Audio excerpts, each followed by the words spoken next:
Dans les terres où les eaux froides des fjords s'enfoncent dans le corps de la terre comme des lames de hache anciennes, s'étendait un royaume dont le nom s'était depuis longtemps effacé des cartes, mais dont la gloire reposait sur deux choses, la ténacité de son peuple et la grandeur de sa forêt. Les montagnes, dont les barbes de mousse grise touchaient les nuages bas et plombés, veillaient sur la quiétude de cette terre, et à leurs pieds, à perte de vue, s'étendait la grande forêt.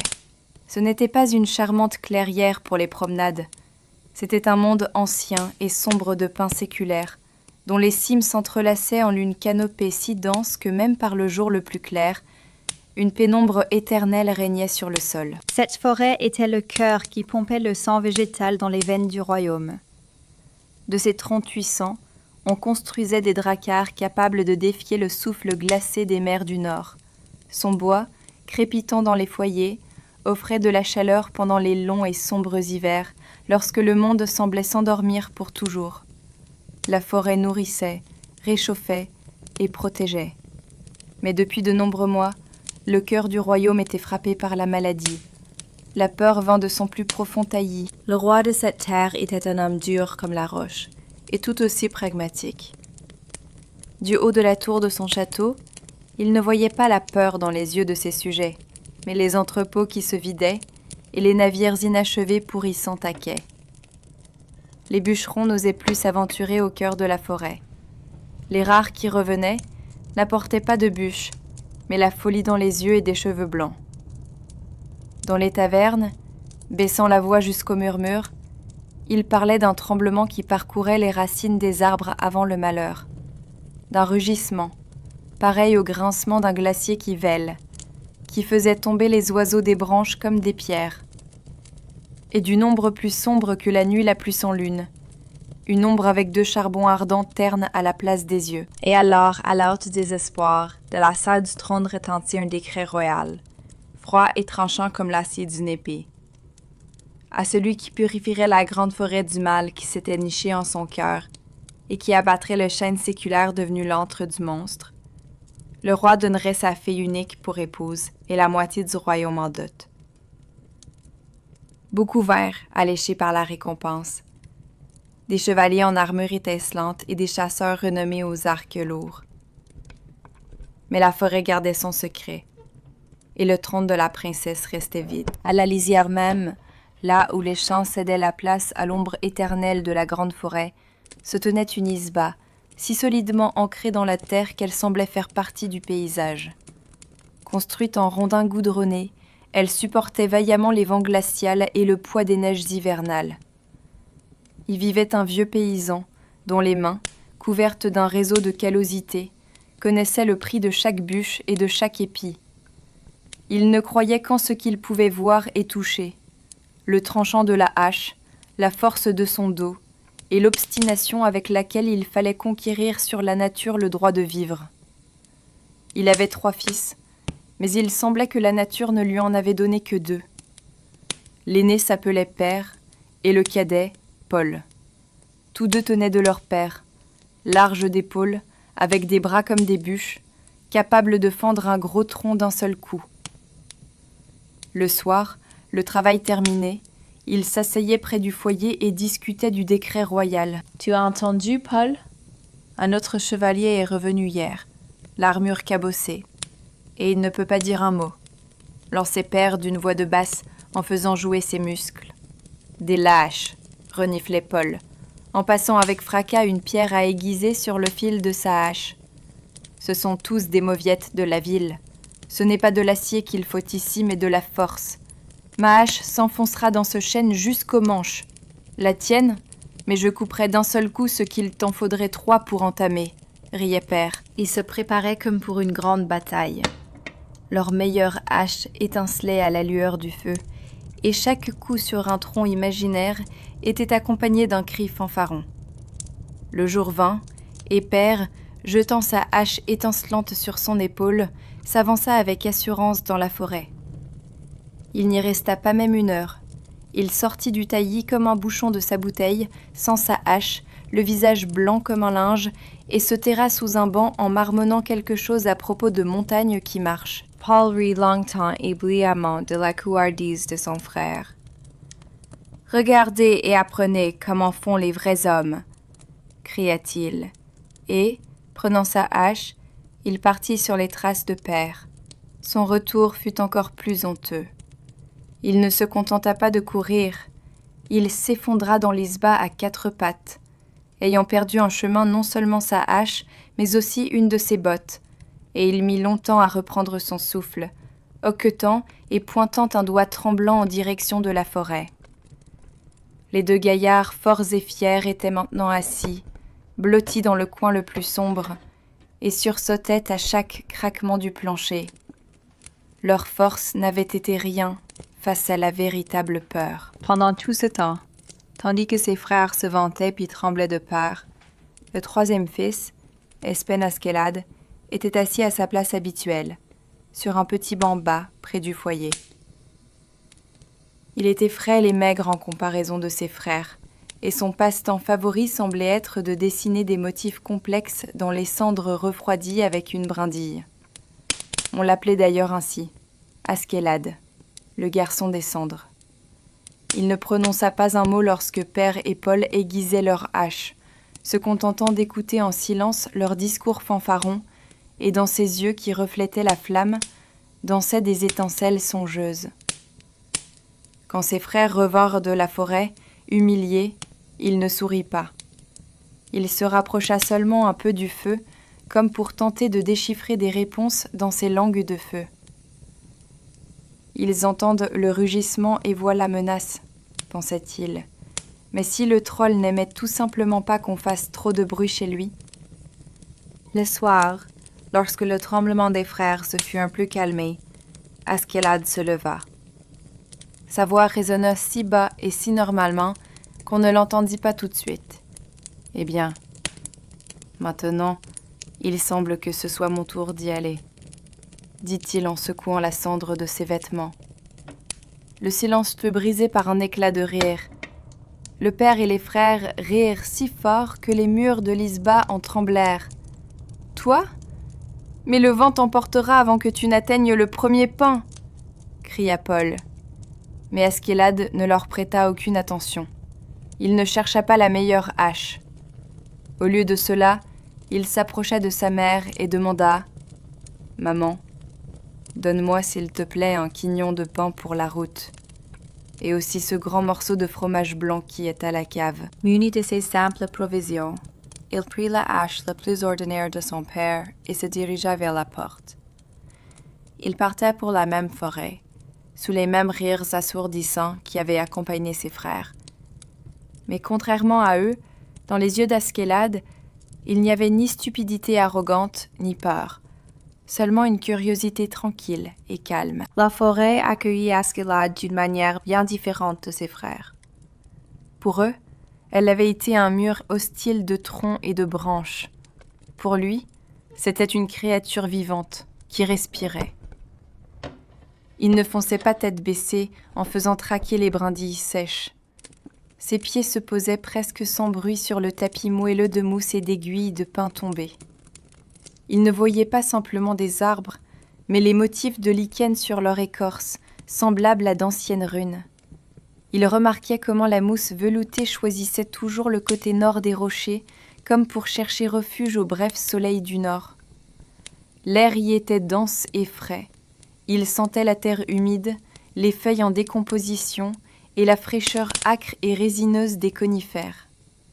Quelque part en hauteur, dans les cimes invisibles, un pivert piquait méthodiquement sa chronique forestière, et ce son ne faisait que souligner le silence profond et originel. Askelad ne se déplaçait pas en conquérant, mais en invité respectueux. Il ne cherchait pas le chêne, il allait simplement là où la terre elle-même semblait le mener, par des sentiers à peine visibles, jusqu'à ce qu'il débouche sur une petite clairière. Et là, il le vit, le chêne séculaire. Ce n'était pas seulement un arbre, mais un monde entier. Son tronc, si épais que 3 hommes n'auraient pu l'étreindre, était couvert de rides d'écorce et de mèches vertes de mousse. Des racines puissantes, telles les pattes d'un géant endormi, s'enfonçaient dans la terre, et ses branches, noueuse et forte, s'étendait si largement qu'elle semblait vouloir retenir le ciel lui-même au-dessus de la clairière. Askeladd resta un instant à contempler cette majesté. Il posa la paume de sa main sur l'écorce rugueuse, sentant sa chaleur ancienne. Puis, retirant la hache de son épaule, il dit à mi-voix, s'adressant autant au chêne qu'à la forêt elle-même, « Pardon mon vieux, mais le travail, c'est le travail. » Il recula d'un pas, brandit la hache, et dans le silence de mort, un coup sec et sonore retentit. Le son, étranger à ce lieu, frappa les troncs des pins et se dissipa dans les hauteurs. Il y eut une pause. La forêt se figea. Même le pivert cessa son martèlement. Askeladd saisit plus fermement la hache et frappa de nouveau. Et cette fois, la forêt répondit. La réponse ne fut ni un cri, ni un grognement.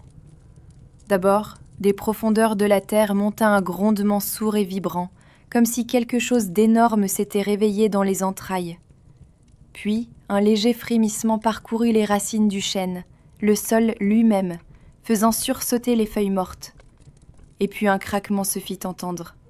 Pas le craquement d'une seule branche, mais le fracas assourdissant d'arbres adultes se brisant comme des allumettes, et ce bruit se rapprochait à toute vitesse.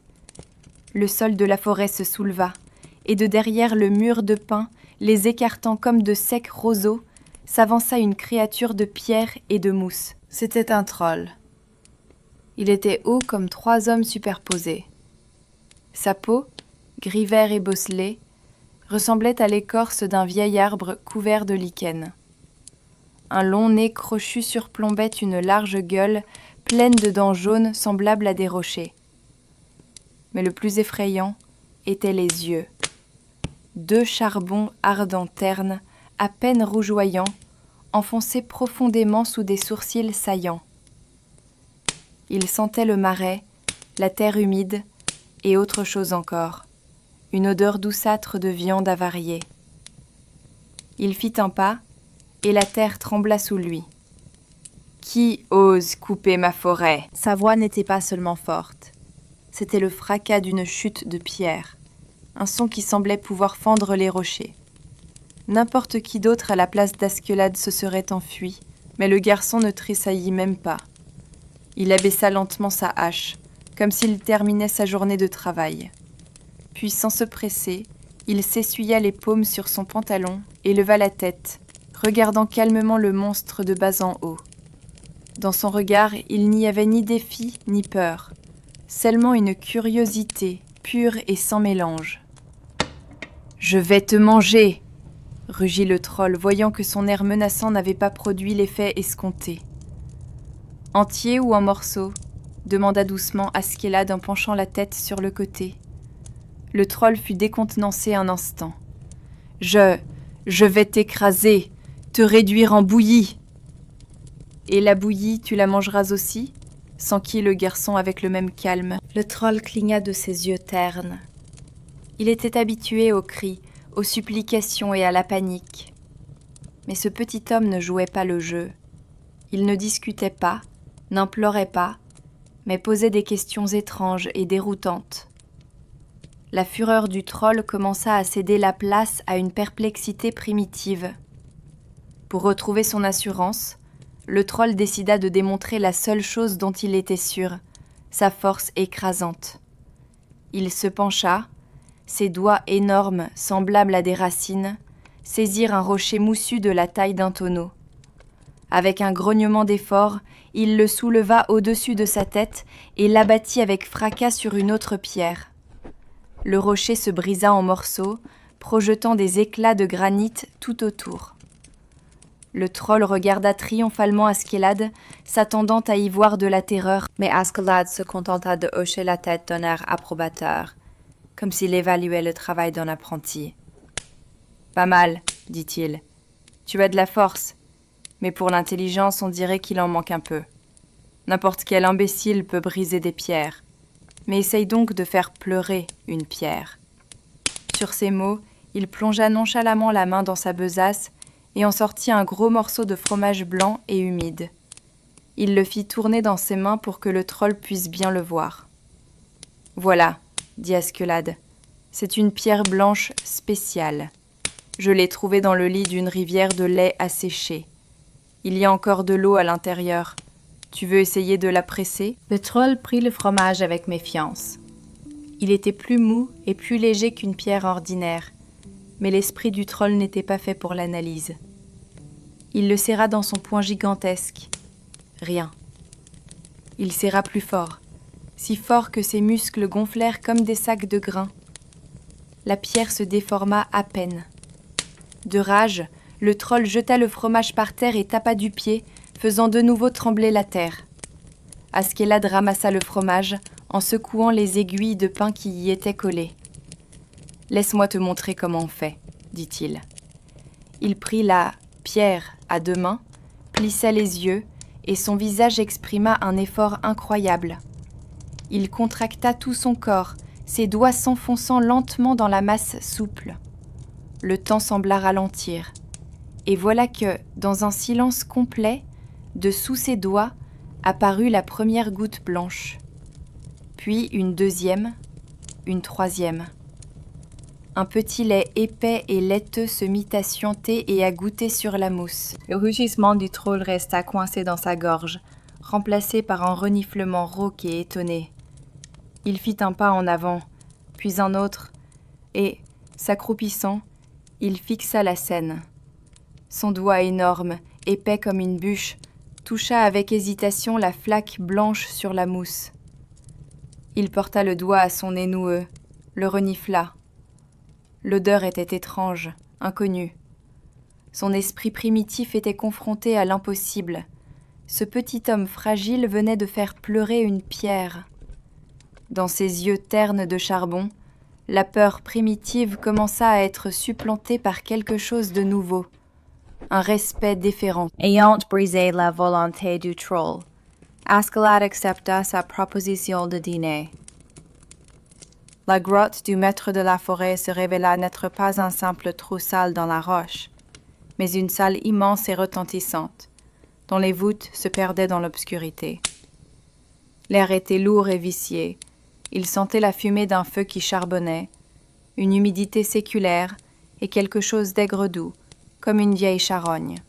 À la lueur du feu brillaient des montagnes de trésors, des armures rouillées, des épées brisées, de l'argenterie et de l'or terni, entassés avec les os rongés de voyageurs malchanceux. Le troll, non plus en maître mais en serviteur hospitalier, bien que peu futé, décrocha 2 chaudrons noircis, chacun de la taille d'une petite barque, et les posa sur le feu. Bientôt une bouillie y bouillonnait, épaisse, grise, avec de gros grumeaux, ressemblant à de la boue en ébullition. Mais il y en avait une quantité incroyable. « Mange, cher invité !» gronda le troll, en tendant à Askelad une cuillère taillée dans une bûche entière. « On va voir qui de nous deux est le plus grand mangeur. » Askelad hocha la tête, et pendant que le troll se retournait pour remuer le chaudron, il passa rapidement et discrètement sa besace vide autour de son cou, la cachant sous sa chemise ample. Le concours commença. Le troll mangeait comme il se doit pour un troll, bruyamment, en mâchant et en lampant, éclaboussant de la bouillie de tous les côtés et rôtant si fort que la poussière tombait du plafond. Askelad, lui, agissait calmement et méthodiquement.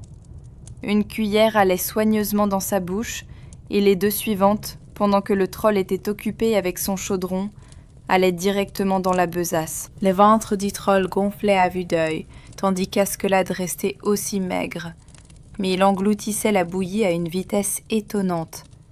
Finalement, lorsque sa besace fut pleine à ras-bord, il posa sa cuillère avec une fatigue feinte. « Ouf !» dit-il de son ton le plus ordinaire. « Je crois que j'ai presque fini. Mais tu sais, il y a une astuce. Quand il n'y a plus de place à l'intérieur, je fais juste un petit trou dans mon ventre, je laisse sortir le surplus et je peux continuer à manger. C'est très pratique. » Le troll, qui respirait déjà à peine, le dévisagea avec une admiration stupide. Au début, ses yeux exprimaient l'incrédulité, mais il se souvint de la pierre qui pleurait du lait et décida que ce petit homme connaissait des secrets particuliers. « Et ça ne fait pas mal ?» demanda-t-il haletant. « Pas du tout », répondit Askeladd. Sur ces mots, il sortit son couteau aiguisé, et d'un geste rapide et précis, il fendit la besace remplie. On entendit un bruit de tissu qui se déchire, et toute une montagne de bouillie grise s'étala sur le sol de pierre avec un bruit sourd. Le troll, plein d'ardeur et désireux de ne pas être en reste par rapport à son invité surprenant, décida que c'était la meilleure solution. Il saisit son énorme couteau, semblable à un couperet, et sur son visage, dénué de tout doute, s'étala un sourire d'anticipation. Avec un bruit sourd et lourd, qui fit trembler le sol de pierre, le troll s'effondra par terre. Les mastications et les rugissements tonitruants firent place à un silence assourdissant, presque contre nature. Seul le feu dans l'âtre continuait de crépiter, projetant des ombres dansantes sur les murs de la grotte et sur la montagne de chair immobile. Askeladd ne sauta pas sur ses pieds avec un cri de victoire. Il ne célébra pas. Il resta assis un instant de plus, écoutant ce nouveau silence, puis se leva calmement. Il s'approcha du géant terrassé, s'assura que tout était fini, et ce n'est qu'alors qu'il s'autorisa une longue et lasse expiration. Pour lui, ce n'était pas une bataille, mais un travail difficile qu'il avait enfin accompli. Maintenant, son regard, sans plus aucune crainte, balaya la grotte. Il vit ce qui se cachait auparavant dans la pénombre, des coffres grossièrement assemblés, remplis à ras-bord du tribut que le troll avait collecté pendant des siècles auprès de voyageurs égarés et de guerriers malchanceux. Des pièces d'or brillaient faiblement à côté de pierres précieuses. Des coupes en argent côtoyaient des colliers de perles. Il était impossible de tout emporter. Askeladd ne fut pas avide. Il s'approcha des coffres, choisit les plus grosses gemmes et les plus lourdes pièces d'or, et se mit à en remplir sa vieille besace. Celle-là même, avec la fente bien nette. Le trou devint une valve pratique par laquelle il déversait les trésors. Lorsque la besace lui tira lourdement sur l'épaule, il estima que c'était suffisant. Il jeta un dernier regard à la grotte, ramassa sa fidèle hache appuyée contre le mur, et sans se retourner, il sortit de l'obscurité étouffante pour retrouver la lumière pure et fraîche du matin. La forêt l'accueillit en silence, mais c'était maintenant un silence de paix et non de menace latente. Il rentra chez lui aussi discrètement qu'il était parti, alors que le soleil commençait à peine à dorer la cime des pins. Ses frères, Père et Paul, étaient assis à table, toujours maussades et effrayés. En voyant Askeladd sur le seuil, ils éclatèrent de rire. « Regardez-moi ça, notre héros est de retour !» lança Père d'un ton narquois. « Tu as perdu ton pantalon de peur, toi aussi, j'imagine ?» Askeladd ne répondit rien. Il s'approcha silencieusement de la table, retira de son épaule sa lourde besace, la retourna et en vida le contenu. Avec un cliquetis sourd et lourd, un tas d'or, d'argent et de pierres précieuses s'abattit sur les planches brutes, scintillant dans les rayons du matin. Le rire se coinça dans la gorge des frères. Le père, qui entrait dans la pièce, resta figé, la bouche bée. Le choc sur leur visage était plus éloquent que n'importe quel mot. Laissant sa famille dans la stupeur, Askeladd se rendit au palais. Le roi et ses conseillers accueillirent le jeune paysan déguenillé avec méfiance. « Tu prétends avoir vaincu le troll ?» demanda le souverain sceptique. En guise de réponse, Askeladd commença son récit. Il décrivit en détail sans se vanter tout ce qui s'était passé, la pierre qui pleurait du lait et le concours de mangeurs. Lorsqu'il arriva au moment de la besace éventrée, un léger rire parcourut d'abord la salle, puis une explosion de rires et d'exclamations admiratives. Et lorsqu'il présenta les trésors restants comme preuve, même le conseiller le plus méfiant fut forcé d'admettre. Ce garçon des cendres avait accompli ce qui s'était avéré impossible pour les plus illustres chevaliers. Le roi était un homme de parole. Bientôt, on organisa au palais un festin tel que le royaume n'en avait pas vu depuis de nombreuses années. L'hydromel coulait à flots, la musique retentissait, et tout le peuple célébrait la libération de la grande forêt. Au centre de toute cette liesse se tenait Espen Askeladd, vêtu de soie, mais avec la même expression calme et songeuse. À côté de lui était assise la princesse, et elle n'était pas seulement belle, mais aussi sage.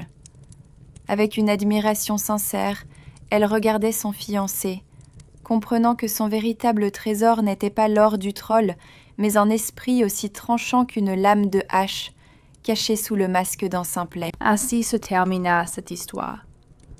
Elle resta à jamais dans la mémoire du peuple, comme un rappel que le muscle le plus fort du corps humain est son cerveau, et l'arme la plus tranchante au monde est l'ingéniosité. Et que souvent, ceux que le monde considère comme des simples d'esprit paresseux, assis dans les cendres, voient en réalité simplement le monde différemment, attendant leur heure, pour prouver que la force brute peut déplacer une pierre, mais que seule l'astuce peut la faire pleurer.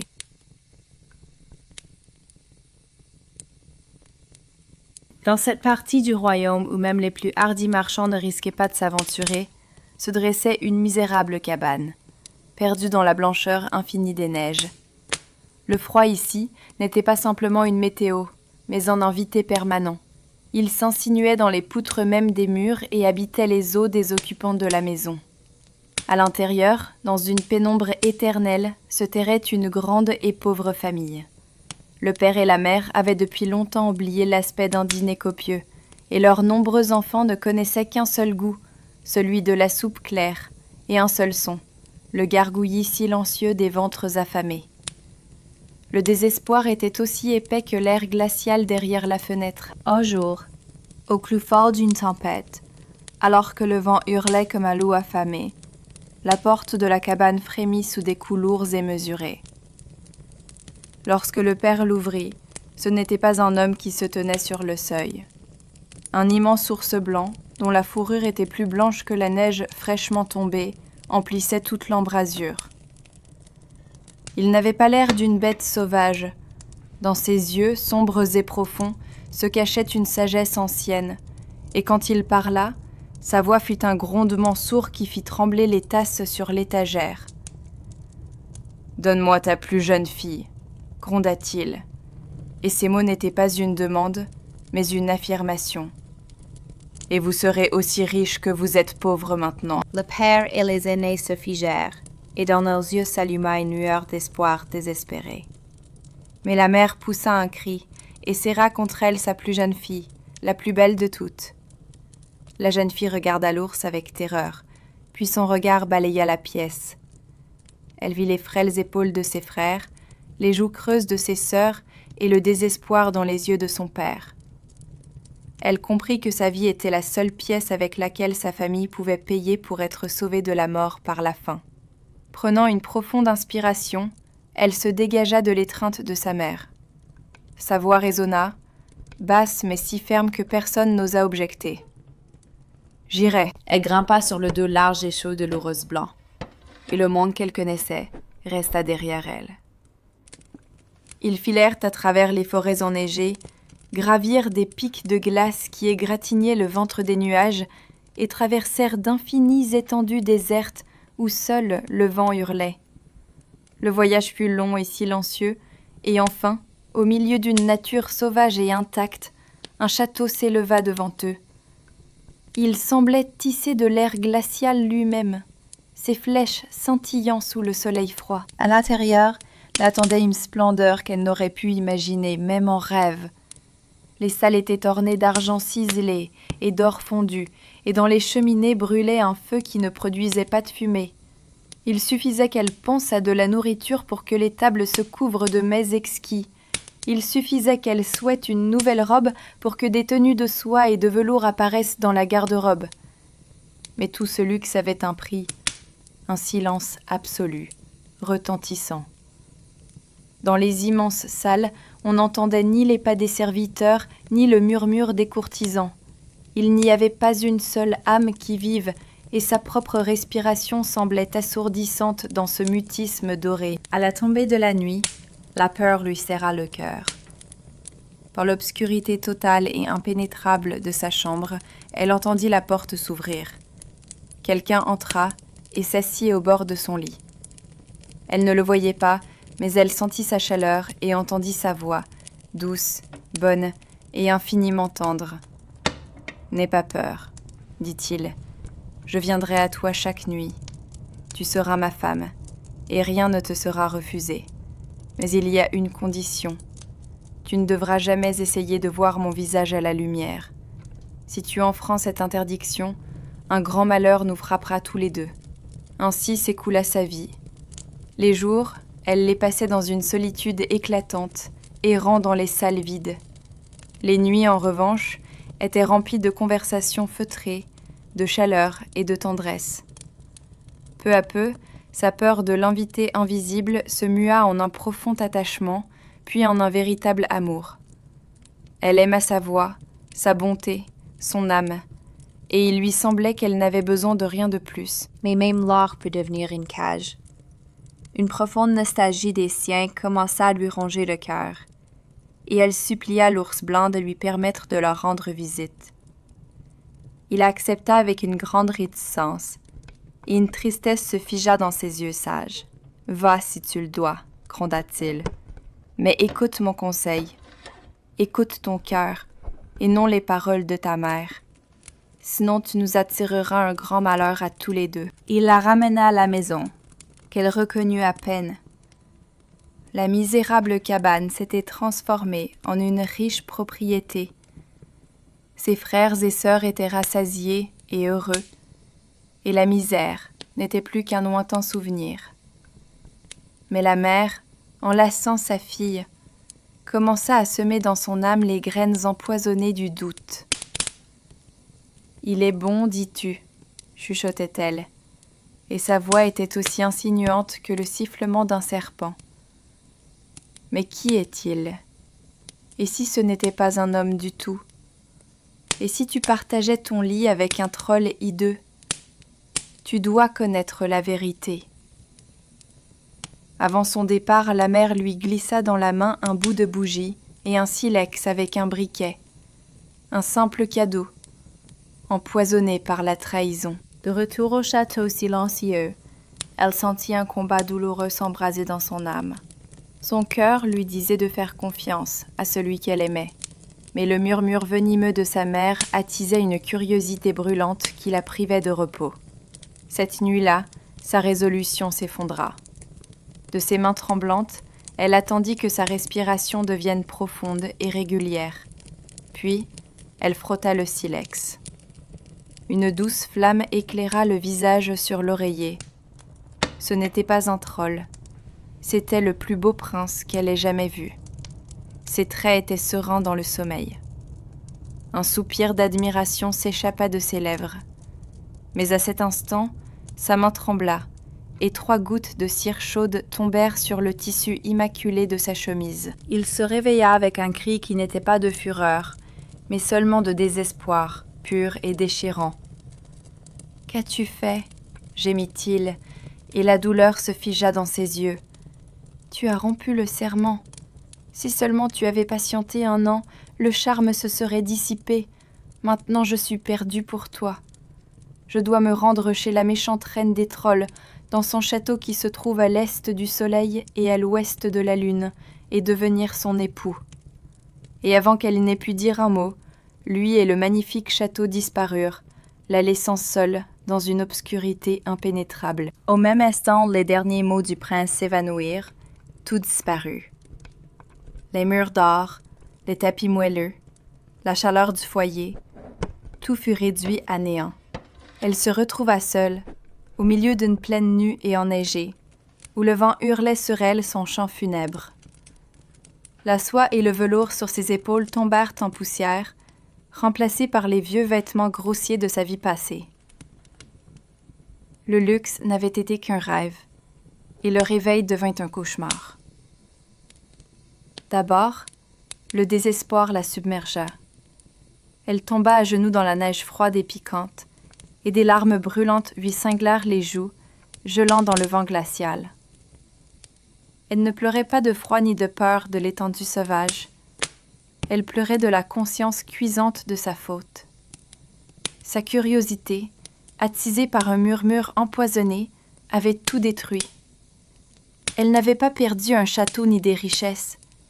Elle avait perdu celui qu'elle aimait de tout son cœur. Les sanglots secouèrent son corps jusqu'à ce que les larmes se tarissent, ne laissant sur son visage que des traînées de glace. Et alors, dans ce silence assourdissant, quelque chose de nouveau naquit dans son âme. Pas l'espoir, non. Il était encore loin. C'était une détermination, ferme et froide comme le monde qui l'entourait. Elle se releva lentement, secouant la neige. Elle essuya son visage d'une main rendue rêche par le gel et regarda l'horizon, où le ciel se confondait avec la terre en un seul voile gris. « Je te trouverai », murmura-t-elle au vent. Et ce n'était pas une supplique, mais un serment. Même si je dois faire le tour du monde, je trouverai ce château. Ne sachant où aller, n'ayant ni nourriture ni abri, guidée seulement par la force de son repentir et de son amour, elle fit le premier pas sur l'interminable nappe de neige. Le temps perdit toute notion pour elle. Les jours se fondaient dans les nuits en une succession infinie de pas. Elle marcha jusqu'à ce que la neige cède la place à une terre rocailleuse, puis à de l'herbe brûlée. Elle usa ses maigres souliers, puis ses pieds jusqu'au sang, se nourrissant de racines et de baies sauvages, mais ne s'arrêta pas un instant. Son corps s'affaiblissait, mais sa volonté, trempée par la culpabilité, ne faisait que se raffermir. Et voilà que, alors que ses forces étaient presque épuisées, elle aperçut sur le flanc d'une colline une minuscule cabane, enfoncée dans la terre, de la cheminée de laquelle s'élevait un mince filet de fumée. À l'intérieur, près du foyer, était assise une vieille femme ancienne et ridée. Elle ne filait ni ne cousait, mais était simplement assise et jetait d'une paume sèche à l'autre une petite pomme d'or pure, qui brillait dans la pénombre comme un minuscule soleil. La jeune fille s'inclina et raconta sa triste histoire, demandant si la vieille avait entendu parler d'un château qui se trouve à l'est du soleil et à l'ouest de la lune. La vieille secoua la tête, son visage impassible comme un vieux parchemin. « Non, mon enfant, je n'ai jamais entendu parler d'un tel endroit, mais peut-être que ma sœur aînée le sait. Elle vit plus à l'est, et elle a 100 ans de plus que moi. » Sur ces mots, elle tendit à la jeune fille la pomme d'or. « Prends-la, elle te sera utile, et mon cheval te mènera jusqu'à sa maison. » Le chemin jusqu'à la deuxième vieille fut long, mais le cheval la porta rapidement. Elle la trouva dans une cabane tout aussi isolée. Cette vieille était encore plus ancienne, et ses cheveux gris étaient si longs qu'ils reposaient sur le sol autour de son fauteuil. Elle était assise, et les peignait lentement avec un peigne d'or pur, et à chaque mouvement, des reflets chatoyants parcouraient la pièce. Mais cette vieille non plus ne savait rien du château. « Demande à notre sœur aînée, » grinça-t-elle. « Elle a encore 100 ans de plus que moi. Peut-être qu'elle sait quelque chose. » Elle donna à la jeune fille son peigne d'or et le cheval, pour qu'elle puisse continuer sa route. La troisième vieille vivait au bout du monde, là où la terre rencontrait le brouillard. Elle était si vieille qu'elle ne semblait pas humaine, mais une partie de la terre elle-même, aussi ancienne que les rochers autour de sa cabane. Elle était assise devant un rouet d'or pur et filait un fil de clair de lune. Après avoir écouté le récit de la jeune fille, elle resta longtemps silencieuse, puis soupira. « Non, mon enfant. Même moi qui ai vécu tant de siècles en ce monde, je n'ai jamais entendu parler d'un tel château. Personne parmi les hommes n'en connaît le chemin. Mais il y a ceux qui sont plus anciens et plus rapides que les hommes. Va trouver le vent d'Est et demande-lui. Peut-être a-t-il été dans ces contrées. » Elle donna à la jeune fille son rouet d'or, en disant qu'elle devrait maintenant marcher, car il n'y avait plus de chemin pour les chevaux. 3 dons éclatants, 3 lueurs d'espoir dans son long et sombre périple. Elle marcha de nombreux jours jusqu'à ce qu'elle sente l'air s'alléger et le monde s'emplir de l'odeur de l'aube. Elle trouva la grotte d'où naissait le jour, et là elle rencontra le vent d'Est. Il était sage et ancien. Son souffle sentait les premières fleurs du printemps et la neige fondue. Il l'écouta avec compassion. « J'ai survolé tout l'Est, mon enfant, » bruissa-t-il. « J'ai regardé par les fenêtres des empereurs de Chine, et j'ai bercé les berceaux des rajas indiens. Mais je ne suis jamais allé assez loin pour voir le château qui se trouve à l'est du soleil. Cependant, je peux t'emmener chez mon frère, le vent d'ouest. Il est plus fort et vole plus loin. » Il la souleva, et la terre sous eux se transforma en un tapis bigarré. Le vol fut doux et calme. Elle vit défiler sous elle des vallées vertes et des rivières bleues, et le monde semblait immense et magnifique. Le vent d'ouest se révéla impétueux et impatient. Sa voix était le rugissement d'une tempête, et dans ses cheveux s'en mêlaient les embruns salés de l'océan. « Un château ?» gronda-t-il. « J'ai pourchassé des armadas de navires et arraché les toits des châteaux, mais je n'ai jamais entendu parler d'un tel endroit. Demande au vent du sud. Il vole au-dessus des déserts brûlants. Peut-être qu'il sait quelque chose. » Le vol avec lui fut rapide et dangereux. Il la transporta au-dessus de l'océan infini, la jetant d'un côté à l'autre, et elle se tenait fermement, sentant sur son visage les gouttes froides d'eau salée. Le vent du sud était paresseux et caressant. Son souffle sentait les épices et le sable chauffé à blanc. Il somnolait parmi les dunes, et la jeune fille dut le réveiller longuement. « Ah, mon enfant, » soupira-t-il langoureusement, « j'ai vu des mirages dans le désert plus beaux que n'importe quel château, mais je n'ai pas rencontré le tien. Il ne reste qu'un espoir, mon frère aîné, le vent du Nord. Il est le plus vieux et le plus fort d'entre nous. Il a vu naître ce monde, et peut-être connaît-il ton chemin. » Le vol avec lui fut chaud et berçant. Sous eux défilaient des sables dorés et des caravanes de chameaux. Enfin, elle se présenta devant le vent du Nord. Il n'était pas simplement un vent, mais l'essence même du froid. Un vieil homme austère et glacial, avec une barbe de stalactite et des yeux de la couleur de la nuit polaire. Sa voix était le craquement des glaces séculaires. Il resta longtemps silencieux après l'avoir écouté, puis dit lentement « Oui, j'y suis allé. Une fois. Il y a 100 ans, je portais la dernière feuille d'automne et je me suis perdu. J'ai vu ce château. Il se dresse au bout du monde et la route pour y aller passe par la mer de glace. » Il la regarda de ses yeux perçants. « Je peux t'y emmener, mais le chemin sera long et terrible.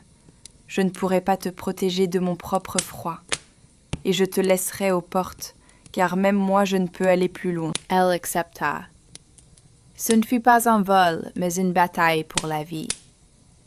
Le vent du Nord la transporta à travers des tempêtes de neige qui lui fouettaient le visage de grésil. Sous eux s'étendait un océan noir et gelé, sur lequel se déplaçaient des montagnes d'icebergs. Le froid la pénétrait jusqu'aux os. Son corps s'engourdissait et sa conscience commençait à s'éteindre. Elle s'agrippait à son manteau de glace de toutes ses forces, et seule une pensée, une image, le visage du prince endormi, la réchauffait de l'intérieur et l'empêchait de lâcher prise. Elle ne se souvenait pas combien de temps cela dura, mais à un moment donné, la tempête se calma, et le vent du nord la déposa doucement sur la terre ferme, en murmurant « À partir d'ici, tu es seule. » Devant elle se dressait un château.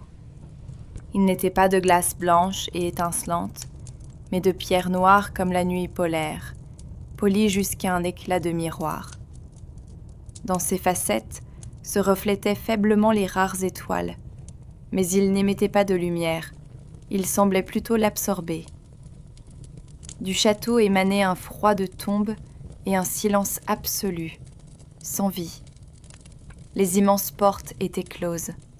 « Comprenant qu'elle ne pourrait pas entrer de force, la jeune fille s'assit sur le sol gelé, juste devant les portes, et sortit de sa besace le premier don, la pomme d'or. Dans ce royaume de ténèbres, son éclat chaud et vivant était comme un petit soleil, et cette lumière ne passa pas inaperçue. Bientôt, les portes s'ouvrirent en grinçant, et sur le seuil apparut la princesse des trolls. Elle était laide, avec un long nez et de petits yeux méchants, mais elle portait de riches vêtements. En voyant la pomme, elle tendit avidement les mains vers elle. « Vends-moi ce jouet, mendiante !» grinça-t-elle. « Je ne le vends pas pour de l'or, » répondit la jeune fille, « mais je te le donnerai si tu me permets de passer une nuit dans les appartements du prince qui vit dans ce château. » La princesse, que la reine-mère destinait au prince, ricana méchamment, mais accepta. Cette nuit-là, on la conduisit dans la chambre du prince. Il était allongé sur le lit, aussi beau que lors de cette nuit fatidique, mais il ne respirait pas. Il dormait d'un sommeil de mort, sans réveil. Elle comprit qu'on lui avait fait boire un somnifère. Toute la nuit, elle resta assise près de son lit, pleurant et l'appelant par son nom, lui racontant son long voyage, mais il ne se réveillait pas. Le lendemain, elle échangea le peigne d'or contre une autre nuit, et le troisième jour le rouet d'or. Chaque nuit, elle la passait près de son lit, et chaque nuit ses supplications et ses larmes se noyaient dans le silence de mort de son sommeil. L'espoir l'avait presque quittée. Mais ses larmes ne furent pas vaines. Dans le château de glace languissaient d'autres prisonniers, capturés par les trolls, des âmes chrétiennes qui servaient à la cour. Le jour, lorsque le prince se réveillait de sa torpeur, il s'approchait de lui et lui racontait à voix basse « Votre Altesse, chaque nuit, une belle jeune fille vient à vous. Elle s'assoit près de votre lit et pleure amèrement en vous appelant par votre nom. » La deuxième nuit, ils lui racontèrent la même chose. Et alors, le prince comprit tout. Le troisième soir, lorsque la princesse des trolls lui apporta la coupe contenant le somnifère, il fit seulement semblant de boire et versa discrètement le contenu derrière son dos. Il se coucha et s'immobilisa, feignant de dormir, et son cœur battait à tout rompre dans sa poitrine d'anticipation lorsque la jeune fille entra dans la chambre, prête pour une autre nuit de veille sans espoir, et se pencha sur lui. Il ouvrit les yeux. Elle poussa un cri de joie, et les larmes coulèrent avec une nouvelle force. Mais c'étaient maintenant des larmes de bonheur. Il lui serra fermement la main. « C'est toi, » murmura-t-il. « Tu m'as trouvé. » Dans leur regard, il y avait tout. La joie des retrouvailles, le pardon, et un amour qui s'était révélé plus fort que tous les charmes et toutes les distances. Mais il n'y avait pas de temps pour la tendresse. « Écoute attentivement, » dit rapidement le prince. « Demain, j'annoncerai à la reine des trolls que je suis prête à me marier. Mais ma femme ne sera que celle qui pourra nettoyer les 3 gouttes de cire de ma chemise. » Il la regarda dans les yeux. Aucune d'entre elles n'y parviendra. Leur magie est impuissante face aux traces de ta faute, que seul ton repentir peut effacer. C'est notre seule chance. Le lendemain, la reine des trolls et sa fille laide, dans l'attente de la victoire, se mirent à laver la chemise. Mais plus elles frottaient avec acharnement, plus les 3 taches de cire devenaient vives et sombres, comme pour se moquer de leur magie impuissante. Enragée, la reine ordonna de faire venir la mendiante. « Et c'est donc toi, puisque tu es si maligne, » siffla-t-elle. La jeune fille s'approcha et prit la chemise dans ses mains. À peine ses doigts eurent-ils touché le tissu que les 3 taches disparurent, fondant comme neige au soleil de printemps. La chemise devint plus blanche qu'un nuage. Les trolls poussèrent un hurlement de rage. Mais à cet instant précis, le premier rayon du soleil matinal perça à travers la fenêtre du château noir. La lumière, fatale aux créatures des ténèbres, frappa la reine, sa fille et toute leur cour. Avec un craquement assourdissant, Ils éclatèrent comme des bulles et se dispersèrent en une poignée de poussière grise. Le charme était rompu.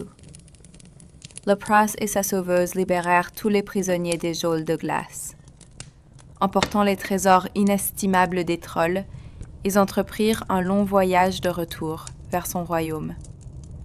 Là, ils furent accueillis avec liesse et célébrèrent un mariage si somptueux que l'on en chanta les louanges pendant longtemps. Et tous ceux qui entendirent leur histoire comprirent, il est impossible de trouver le chemin du château qui se trouve à l'est du soleil et à l'ouest de la lune sur une carte. Un seul chemin y mène, le chemin d'une volonté inflexible, tracé par un cœur qui sait aimer et pardonner.